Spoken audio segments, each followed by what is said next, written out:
প্রধান উপদেষ্টা ডক্টর মোহাম্মদ ইউনূসকে লক্ষ্য করে একজন রাজনৈতিক নেতা বলেছেন যে এই অন্তর্বর্তীকালীন সরকারের যে প্রধান উপদেষ্টা ডক্টর মোহাম্মদ ইউনূস উনি লন্ডনে গিয়ে সিজদার মাধ্যমে নির্বাচনের ওহী পেয়েছেন এবং তারপরে আরও বলেছেন যে আপনি ওহী পেয়েছেন বটে, কিন্তু আপনার এই সিজদাটা ঠিক হয়নি।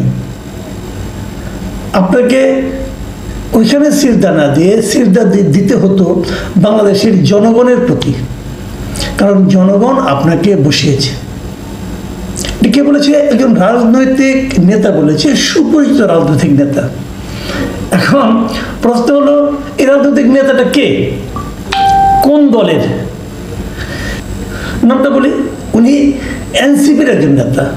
আমি জানি এনসিপির নামটা শুনে অনেকে হয়তো বিস্মিত হবেন, ভাববেন আরে এনসিপি তো ডক্টর ইউনূসেরই দল, তাহলে এনসিপির একজন নেতা এই কথা বলে কেন? এবং এই কিন্তু এনসিপির ছোটোখাটো কোনো নেতা না। এনসিপির যিনি মুখ্য সমন্বয়ক মিস্টার নাসিরউদ্দিন পাটোয়ারি, তিনি এই কথা বলেছেন। এখন এই কথাটা বলা ঠিক কি বেঠিক, এটা নিয়ে আজকে আমি একটু কথা বলতে চাই। এবং কেবল এনসিপির নেতা এই নাসিরউদ্দিন পাটোয়ারিয়া নয়, এনসিপির আরও একজন নেতা হাসনাত আবদুল্লাহ, তিনিও কিন্তু এই একই কথা বলেছেন। তিনিও বলেছেন যে গণঅভ্যুত্থানের পর রাষ্ট্রপ্রধান হওয়া ব্যক্তি লন্ডনে গিয়ে সিজদা দিয়েছেন।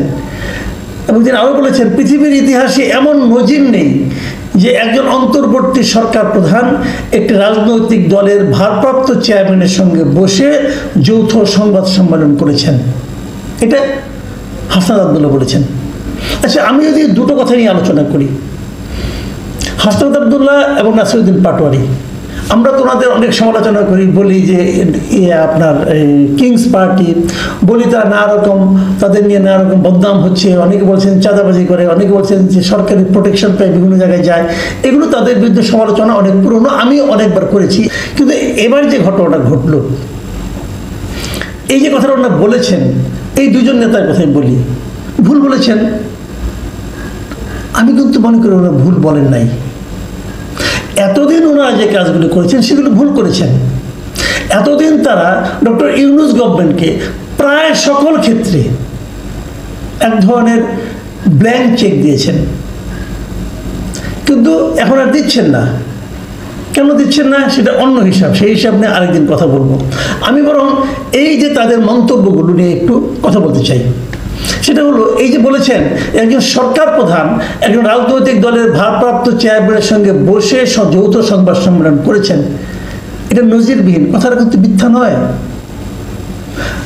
হ্যাঁ, তারেক রহমান অবশ্যই বড় নেতা, কিন্তু ওনার সঙ্গে যে ডক্টর ইউনূসকে দেখা করতে হবে কেন? এটা বেসিক। দেখেন, তারেক রহমান তো আমারও নেতা, আমি হয়তো যারা বিএনপি করেন সবারই নেতা, এই দেশের নেতা, উনি কোনো সন্দেহ নেই এতে। কিন্তু ক্ষমতায় তো আমরা তারেক রহমানকে বসাইনি, আমরা ক্ষমতায় বসেছি ডক্টর ইউনূসকে। তো ডক্টর ইউনূস তো ওনার ওইটা রাখবেন। উনি কি বাংলাদেশে থাকতে কখনো কোনো রাজনৈতিক দলের অফিসে যান, যে কথা বলেন? যদি এরকম হতো যে উনি সবার সঙ্গে দেখা করেন, যে যে কথা বলেন, আমি এটাকে মেনে নিতে পারতাম। হ্যাঁ ঠিক আছে, ওনার তো এটা টাইপ, উনি এরকম করেন, সবার সঙ্গে একটা আন্তরিক ভঙ্গিতে কথা বলেন, তা তো বলেন না।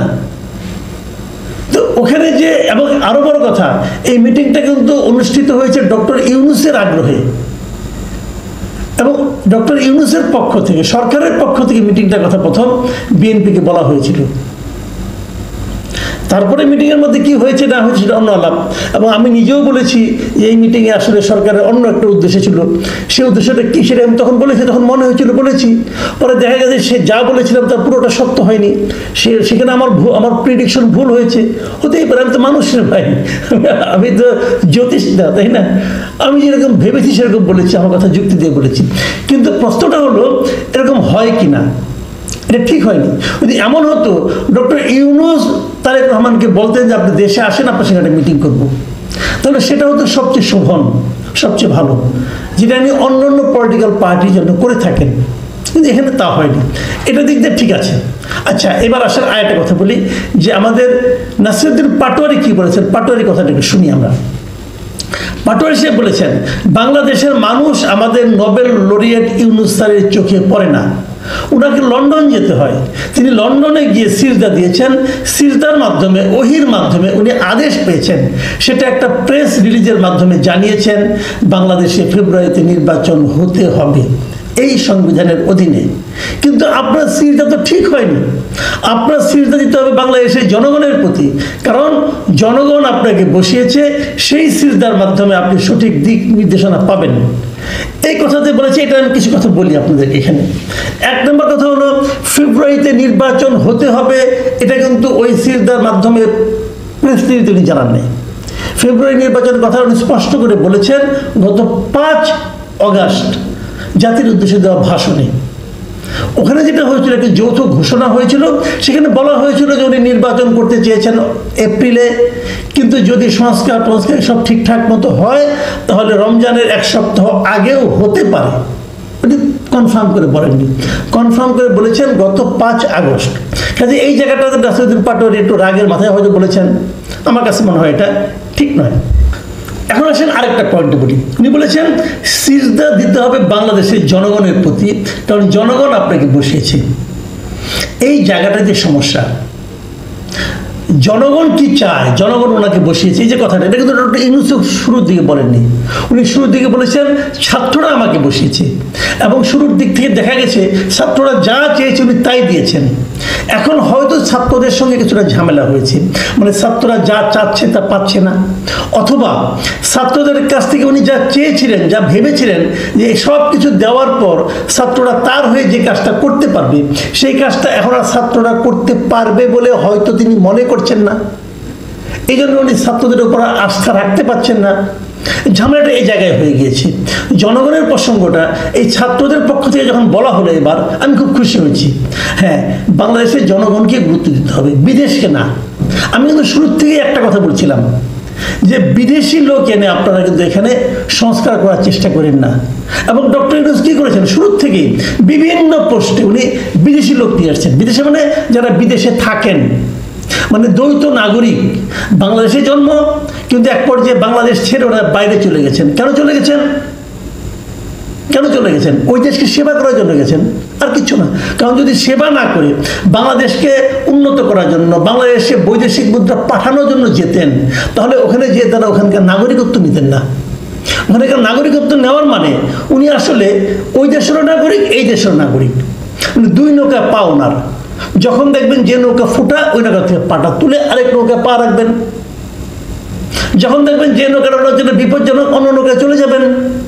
এই যে সুবিধাবাদী ক্যারেক্টার, এই ধরনের লোককে এনে উনি ওনার উপদেষ্টা, ওনার পরামর্শক, এবং সবচেয়ে বড় যে দাবিটা স্টুডেন্টদের সংস্কার, সেই সংস্কার কমিশনের মাথায় এই লোকগুলিকে বসিয়েছেন। এই প্রত্যেকটা লোক আমার বিবেচনায় সুবিধাবাদী। যে লোক নিজের দেশ ছেড়ে অন্য দেশে চলে যায়, যে ওই দেশের নাগরিকত্ব নেয়, সে লোককে আমি সুবিধাবাদী মনে করি। ভাই, আপনারা যে যাই বলেন, আমি মনে করি।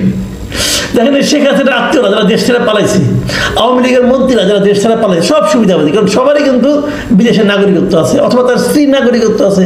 স্ত্রী নাগরিকত্ব নিয়ে সে ওখানে বসবাস করছে, তাদের কিন্তু এই দেশে না আসলে কোনো অসুবিধা হবে না। আমরা এরকম লোক চাই না। আমরা এমন লোক চাই যে সংগ্রামে বলেন, আনন্দে বলেন, বেদনায় বলেন, শাস্তি পাওয়ার ক্ষেত্রে বলেন, দেশেই থাকবে। আমরা এরকম লোক চাই। উনি বিদেশে যে সিজদা দিয়েছেন, এক্ষেত্রেও দিয়েছেন, ও ক্ষেত্রেও দিয়েছেন। এই যে বিষয়গুলো নাসিরউদ্দিন পাটোয়ারি এখন বলছেন, আমার কাছে মনে হচ্ছে যে ওনারা এতদিনে লাইনে আসতেছেন।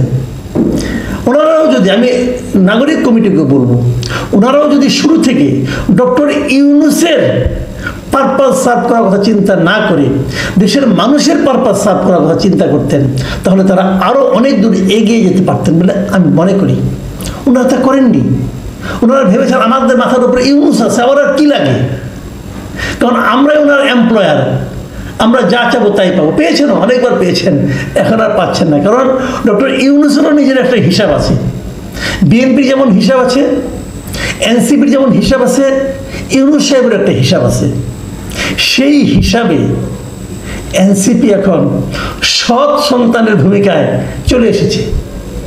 কাজে সৎ সন্তান এখানে আপন সন্তানের দিকে উনি ঝুঁকবেন, এটাই তো স্বাভাবিক হচ্ছে ওইটা। এখন ভাই মন খারাপ করে কোনো লাভ নাই। তবে আমি মনে করি এখনো সময় আছে, আপনাদের যে দাবিগুলো, এই দাবিগুলো কিন্তু ভ্যালিডিটি আছে, আপনারা কিন্তু দাবিগুলো করতেই পারেন এবং এই দাবিগুলো নিয়ে আপনারা যদি অগ্রসর হন, আমি মনে করি যদি ঠিকঠাক মতো অগ্রসর হন এবং ঠিক লোককে নিয়ে অগ্রসর হতে হবে, কিন্তু ওই চোরটাকে নিয়ে গেলে অগ্রসর হবে না। যে জিনিসটা নাকি বলেছেন, হাসনাত আব্দুল্লাহ বলেছেন যে কেউ যদি প্রমাণ করতে পারে আমি বা আমার সহযোদ্ধারা দুর্নীতি করেছি, আমরা রাজনীতি থেকে সরে দাঁড়াবো, ব্যবসায়ীদের কাছ থেকে টাকা নেওয়ার অভিযোগ সম্পূর্ণ মিথ্যা, এই যে কথাটা বলেছেন না, আমি হাসনাত আব্দুল্লাহকে বলবো ভাই আর একটু কেয়ারফুল হয়ে বলেন। এই কারণে বলেন, আপনি আপনার কথা বলতে পারেন যে আমি করিনি, আমি আমার কথা বলতে পারি আমি করিনি, আমি কিন্তু আমার ভাইয়ের কথা বলতে পারবো না এবং আমি আমার সন্তানের কথা বলতে পারবো না, আমি জানি না সে কি করেছে। কাজে সহযোদ্ধাদের দায়িত্ব নিয়েন না ভাই, নিয়েন না। শুনেন, যদি ব্যবসায়ীদের কাছে চাঁদা নিয়ে থাকেন, কার কাছে দিচ্ছেন? ব্যবসায়ীদের কাছ থেকে। ব্যবসায়ীদের চিনেন? ব্যবসায়ীদের চিনেন? এরা মুহূর্তের মধ্যে চোখ উল্টে যায় তাদের টাকার জন্য। ধরেন আপনি চাঁদা চেয়েছেন, আপনাকে চাঁদা দিয়েছে, খুব ভালো ভালো সম্পর্ক, যেই বুঝবেন আপনার পাওয়ার লেস হয়ে গেছেন, যেই বুঝবেন আপনার পাওয়ার একটু কমে গেছে, ওই জায়গায় আরেক জায়গায় বলে দিবে এই ওদেরকে টাকা দিলাম, হয়তো আপনাকে 10 টাকা দিছে, বলবে ওদের 110 টাকা দিলাম। চিনেন ব্যবসায়ীদের? এরা হলো সেই ব্যবসায়ী যারা নাকি হাসিনাকে বলেছিল তার সঙ্গে জীবনেও আছে, মরণেও আছে, কবরেও যাবে নাকি। তাদের বিরুদ্ধে আপনি কি করতে পারছেন? কিচ্ছু করতে পারেন নাই। বিএনপি বরং তাদের লোক দিয়ে ওই ব্যবসায়ীকে রক্ষা করার জন্য প্রজেক্ট হাতে নিয়েছে, তাও তো ফেরাতে পারেন নাই, ওইটাও তো এক্সপোজ করতে পারেন নাই। বড় কঠিন ভাই রাজনীতি করতে আসছে, রাজনীতির মাঠ বড় কঠিন। তারপরে বলবো আপনার এনার্জেটিক ইয়াং কাজে লাগান, সবার দায়িত্ব নিয়ে না মিস্টার হাসনাত আব্দুল্লাহ, তাহলে কিন্তু ধরা খেয়ে যাবেন। 15 আগস্ট নিয়ে আমার জীবদ্দশায় যে নাটকগুলো আমি দেখেছি সেগুলো নিয়ে একটু কথা বলতে চাই। নাটকগুলি কি ছিল? আমি যখন প্রথম সাংবাদিকতা শুরু করি তখন ছিল এরশাদের আমল, 1988, এবং তখন এটা নিয়ে তেমন কোনো মাতামাতি হতো না এবং তেমন কোনো বাধা দেওয়া হতো না। তারপরে আমি দেখেছি বিএনপি যখন ক্ষমতায় এলো তারা এই 15 আগস্টকে তেমন গুরুত্ব দিত না, গুরুত্ব বলতে কোনো গুরুত্বই দিত না, কিন্তু তাদের শাসন আমলে আওয়ামী লীগ দলীয়ভাবে 15 আগস্ট পালন করত, বিএনপি কোনো বাধাও দিত না। এক পর্যায়ে দেখলাম, একদম শুরুতেই নয়, তারা তো 91 ক্ষমতায় আসলো, এক পর্যায়ে দেখলাম যে 15 আগস্ট প্রধানমন্ত্রী বেগম খালেদা জিয়ার নাকি জন্মদিন এবং উনি এইটা জন্মদিন পালন করা শুরু করলেন। এটা কিন্তু উনি প্রাইম মিনিস্টার হওয়ার আগে কোনো দিন 15 আগস্ট ওনাকে জন্মদিন পালন করতে আমরা দেখিনি, আমার মনে পড়ে না। হয়তো তখন জন্মদিন পালনই করতেন না, আমি বলতে পারবো না, অথবা ওনার কিন্তু আমি অন্য কোনো দিবসে জন্মদিন হয়েছে সেটাও দেখিনি, এটাও ঠিক। তো উনি প্রধানমন্ত্রী হওয়ার পরে জন্মদিন পালন হতে থাকলো, পাশাপাশি ওনার জন্মদিনও পালিত হতো, পাশাপাশি আওয়ামী লীগের পক্ষ থেকে ওনাদের যে দলের প্রতিষ্ঠাতা বঙ্গবন্ধু শেখ মুজিবুর রহমান, ওনার মৃত্যুবার্ষিকী পালিত হতো। এরপর যখন আওয়ামী লীগ ক্ষমতায় এলো 1996 সালে, তখন তারা এটাকে এই 15 আগস্টকে জাতীয় শোক দিবস ঘোষণা করলো এবং তখন রাষ্ট্রীয়ভাবে এই দিবসটা পালিত হতে শুরু করলো। আবার যখন 2001 সালে বিএনপি ক্ষমতায় এলো, তারা এটাকে জাতীয় শোক দিবস হিসেবে বাতিল করে দিল। তখন বেগম খালেদা জিয়া জন্মদিবসটা বেশ ঘটা করে পালিত হতে শুরু করলো। আওয়ামী লীগ তখনও তাদের মতো করে 15 আগস্ট দলীয়ভাবে পালন করত, কোনো সমস্যা ছিল না। 2009 যখন থেকে আওয়ামী লীগ ক্ষমতায় আসলো, আবার এবার তারা কি করলো? এবার তারা 15 আগস্টকে নিয়ে বেশ মেতে উঠলো এবং এটাকে প্রবলভাবে রাষ্ট্রীয়ভাবে এই দিবসটা তারা পালন করা শুরু করলো এবং পাশাপাশি যাতে নাকি বেগম খালেদা জিয়া 15 আগস্ট জন্মদিন পালন না করে সেই জন্য নানা রকম সামাজিক সাংস্কৃতিক প্রেশার ক্রিয়েট করতে শুরু করলো। এবং যতই দিন গেল আওয়ামী লীগের শাসনামলের শেষ দিকে তারা এটা নিয়ে বাড়াবাড়ি যাকে বলে, শেষ দিকে এক পর্যায়ে এমন হলো 15 আগস্ট না, আগস্ট মাসটাই হয়ে গেল শোকের মাস এবং আগস্ট মাসকে শোকের মাস হিসেবে মানে পালন করা শুরু করলো। ওখানে 21শে আগস্টের গ্রেনেড হামলাও যুক্ত হলো। এইভাবে তারা আগস্ট মাসটাই শোকের মাস। প্রত্যেকটা মিডিয়াতে আমি দেখেছি যখন তারা আগস্ট মাস শোকের মাস ঘটা করে পালন করতো, একদম 1 তারিখ থেকে। মানে তাদের টেলিভিশনে দেখতাম ওই একটা পপ আপ থাকতো, ঘুরতো, কালো রঙের ব্যান্ড থাকতো, অনেক কিছু থাকতো, ব্যাস থাকতো, অনেক কিছু থাকতো। পত্রিকাগুলো তাই করলো, পত্রিকাগুলো ওরকম কালো রঙের ব্যাস বের করতো। মানে কে কার চেয়ে বেশি শোক প্রকাশ করে তার একটা কম্পিটিশন তখন আমি দেখেছি। আমি নিজেও তখন একটা মিডিয়াতে চাকরি করতাম, এই দীর্ঘ সময় তো আমি মিডিয়াতে ছিলাম, তা আমি সবে আমার চোখের সামনে ঘটেছে দেখেছি।